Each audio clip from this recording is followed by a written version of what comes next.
जय जय श्री कृष्णा। राधे राधे। आज की इस वीडियो में मैं आप सभी को बताऊंगी राधा अष्टमी का व्रत कब और कैसे करना है, पूजा कैसे करनी है। सबसे पहले तो जान लेते हैं कि इस वर्ष यानी 2024 में राधा अष्टमी का व्रत कब रखा जाएगा। राधा अष्टमी का व्रत 11 सितंबर 2024 को बुधवार के दिन रखा जाएगा। हमारी राधा रानी है, इनका जन्म नहीं हुआ था, ये प्रकट हुई थी। इनका प्रकट दिवस मनाया जाता है। देखिए, राधा अष्टमी के दिन मंदिरों में सुबह 4 बजे मंगला आरती के समय राधा रानी का अभिषेक किया जाता है, पूजन किया जाता है। लेकिन हम जो ग्रस्त लोग हैं वह राधा अष्टमी के दिन दोपहर में 12 बजे राधा रानी अभिषेक कराते हैं, पूजन कराते हैं। जैसे जन्माष्टमी की पूजा रात को 12 बजे होती है, उसी तरह से राधा अष्टमी की पूजा दोपहर में 12 बजे होती है। ठीक है, अब जान लेते हैं पूजा कैसे करनी है, डिटेल से जानेंगे आपको। तो राधा रानी का सुंदर सा श्रृंगार करते हैं और कलश स्थापित किया जाता है, अभिषेक किया जाता है, पंचामृत से अभिषेक कराया जाता है। हमने भगवान श्री कृष्ण जी का पंचामृत से अभिषेक किया था, वैसे ही राधा रानी का अभिषेक किया जाता है। उन हमारी राधा रानी को अरबी का भोग लगाया जाता है, क्योंकि अरबी अति प्रिय है। राधा रानी को नीले रंग के वस्त्र पहनाए जाते हैं, क्योंकि नीला रंग राधा रानी को अति प्रिय है। बाकी अगर नीले रंग के पोशाक ना हो तो आप कोई भी पोशाक पहना सकते हैं। सुंदर सा श्रृंगार कीजिए। राधा रानी का पूजन किया जाता है। जब भी आप राधा अष्टमी के दिन राधा रानी का पूजन करेंगे तो राधा रानी इसके साथ पूजन राधा कृष्ण का पूजन किया जाता है, क्योंकि भगवान श्री कृष्ण तभी प्रसन्न होते हैं जब हम राधा रानी को प्रसन्न करते हैं। राधा रानी का बिना भगवान श्री कृष्ण का कोई पूजन स्वीकार नहीं होता है। तो इसलिए राधा रानी कृष्ण का पूजन आप भी राधा अष्टमी के दिन जरूर कीजिएगा। अब जान लेते हैं राधा अष्टमी का व्रत कैसे करना है, क्योंकि व्रत को लेके बहुत ज़्यादा कन्फ्यूजन है। राधा अष्टमी के दिन 3 प्रकार से किए जाते हैं। पहला तो तरीका है, उसमें राधा अष्टमी से एक दिन पहले सप्तमी तिथि को व्रत किया जाता है। सप्तमी तिथि को पूरा दिन व्रत किया जाता है और राधा अष्टमी के दिन व्रत सुबह सुबह 4 बजे मंगला आरती करने के बाद राधा रानी का अभिषेक पूजन करने के बाद व्रत का पारण कर लिया जाता है। यानी सुबह 4 बजे मंगला आरती करके राधा रानी का अभिषेक करके भोग लगाया जाता है। उसके बाद प्रसाद से व्रत खोल लिया जाता है।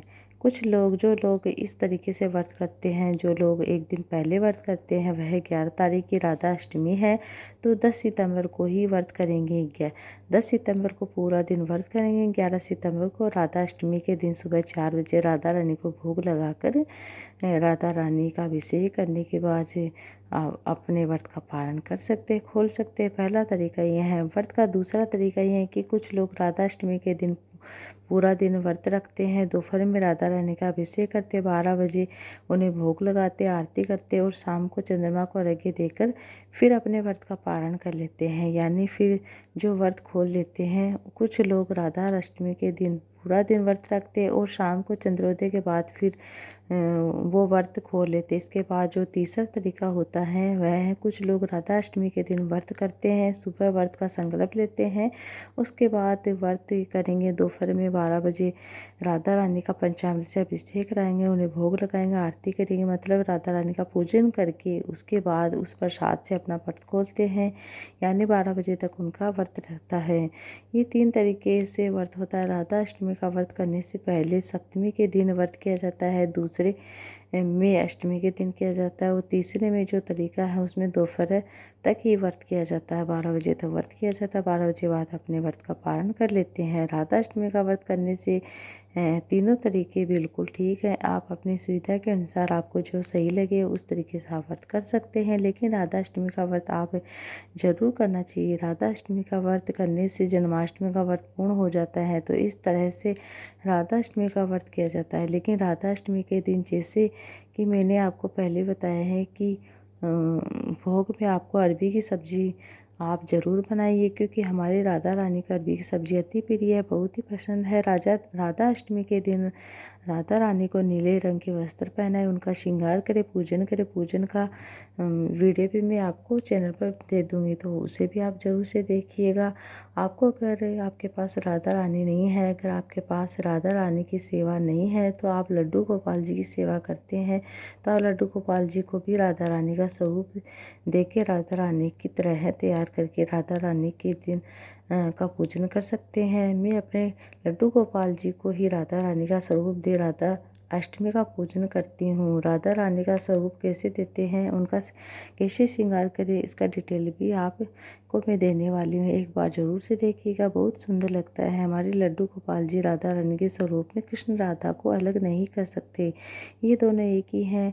तो आप जब भी आपके पास राधा रानी का स्वरूप ना हो, तो आप लड्डू गोपाल जी का या भगवान श्री कृष्ण का राधा रानी का स्वरूप देके राधा रानी के रूप में उनका पूजन कर सकते हैं। अगर आपके पास लड्डू गोपाल जी राधा रानी दोनों ही हैं, तो आप उन दोनों का एक साथ पूजन कीजिए, अभिषेक कराइए, दोनों का श्रृंगार कीजिए। राधा अष्टमी राधा कृष्ण की दोनों एक ही साथ आप पूजा करें। अष्टमी के दिन भगवान श्री कृष्ण राधा जी की एक साथ पूजा करने से अनंत गुना फलों की प्राप्ति होती है। आप इनका पूजन जरूर करें। वैसे तो राधा अष्टमी की पूजा में कलश स्थापना करना जरूरी होता है, लेकिन अगर आप जॉब करते हैं या फिर अन्य कारण से पूजा में ज़्यादा टाइम ना लगे, तो इस वगैरह से आप कलश स्थापना में भी आप पूजा कर सकते हैं।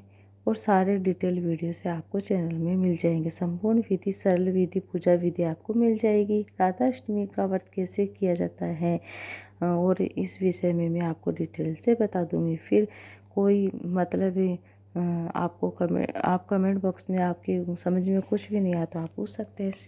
और राधे राधे, हरे कृष्णा जरूर से लिखिएगा।